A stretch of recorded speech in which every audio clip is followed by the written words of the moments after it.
Hello hi friends, water ప్రూఫింగ్లో భాగంగా అయితే day 1 ప్రాసెస్లో మనం ఏం చేయడం జరిగిందంటే క్లీనింగ్ చేయడం జరిగింది, చిప్పింగ్ చేయడం జరిగింది.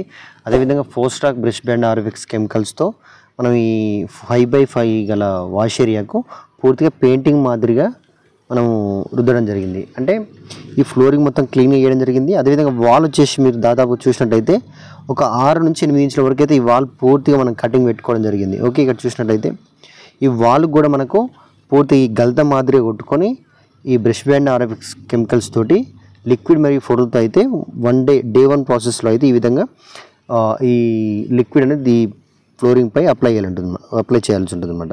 ఓకే, ఇదైతే డే 1 ప్రాసెస్ ఆల్రెడీ అయిపోయింది. డే 2 అనమాట.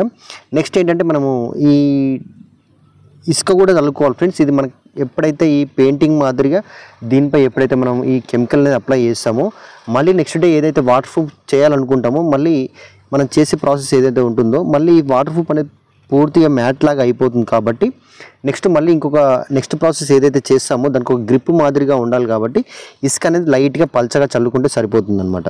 ఓకే, ఈ విధంగా అయితే మనకు డే 1 ప్రాసెస్ ఉంటుందన్నమాట. డే 2 ప్రాసెస్ వచ్చేసి 0 మల్ లాగుతాం.